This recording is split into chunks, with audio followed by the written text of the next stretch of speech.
What are you seeing as far as the anxiety? I know I see a lot that there's anxiety of what if this topic comes up? What if, do we even want to get to know people again, make friends again outside of our safe circle? So, what are some of the challenges that you're seeing that keep people from leaning into even valuing that connection again? Yeah, we can acknowledge that the growing polarization in our country is real and it's documented in research. And the concern that gatherings can become uncomfortable because of that polarization is also real. And I've talked to people, bringing people together from schools across the country and people working with veterans. And they are concerned that they create events that may become volatile. And so I'm acknowledging that's real. I don't encourage someone who wants to be more connected. And you and I have talked about how military families are constantly moving and they're in a place where they don't have longstanding relationships. They don't have someone to call for, figuratively or literally, to call for a cup of sugar. Mm-hmm. I'm not encouraging people to find people they know they're uncomfortable with, that they're aware that conversations could quickly become volatile, and commit there to find the community that's going to support them. There is a time and place for that, and I hope that happens. But that is not where we start when we're moving to a new place and we just want to have friends that we know can be helpful and be support to us and we can be support to them. So, my work starts with considering what is it that we like to do and inviting people to do that in very intimate and very often humble experiences, and not be afraid that we need to find either people we don't want to spend time with or don't yet know if they can handle us, and find things that are expensive or elaborate or need a lot of planning to do that. I want to help people take the steps to create what you, Corie, were sharing with me, is this long tradition of military families of getting together in the most casual, the most humble, the most unpretentious ways possible to create those friendships so that families know there are other families to call even when the worst things happen. Yeah, and I think that it's in Greek. The word for community is koinonia, which stems from that place of what do we have in common? Something as common as people aren't using coins as much as we used to use coins, but it was something that we had in common, that koinonia word, right?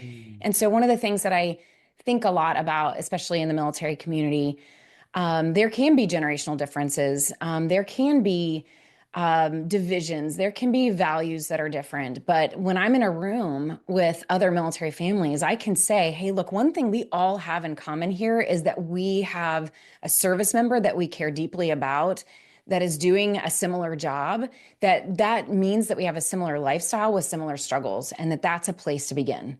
Like that. And there's been sometimes I've even said, like, look, there's nobody else in the world that understands what we in this room understand, right? So can we start with something like that? So finding that thing in common doesn't have to include that we have to have everything shared, all of our values shared, all of our opinions shared, but just finding the one thing that we have in common can be a beginning. And I love that. You're right, Corie, that finding things in common can make a difference. What makes an even bigger difference is recognizing that you share a common value, and when it's there, a common purpose. And in our conversations, you've shared with me how military families want to keep their kids safe. They want to give them a context where they're growing up, even though it's odd to move that much and to not be able to keep friends. They want to create a context where that's safe enough to make friends and be integrated and learn what they need to learn.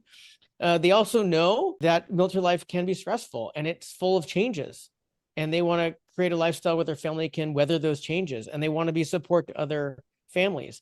And I don't know if everybody agrees on everything when they're on a base, right? Or on a garrison. But if you meet other families that you know are facing those challenges and you all want to do well in those things, and that's the start of something. Yeah. And so necessary. I think now more than ever, I am incredibly passionate about getting us together in person. I think is the beginning of healing so much of the distrust, so much of the division. We just have to be willing to rip that Band-Aid in a way and just come together and try. And so you've been working on a resource. You and I have talked a lot about it.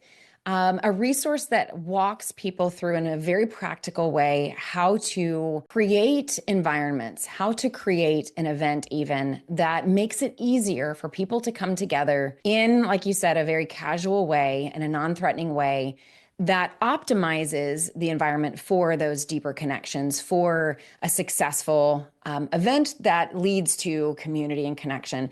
So, why don't you share a little bit about why you created it, where that idea came from, and what you hope for it to do? Great. So, a couple things. You mentioned that sometimes we just need to rip the Band-Aid. And I really respect and understand that for some people, it may seem like, oh, I got to make friends. We gotta bring people together and meet new people in our neighborhood.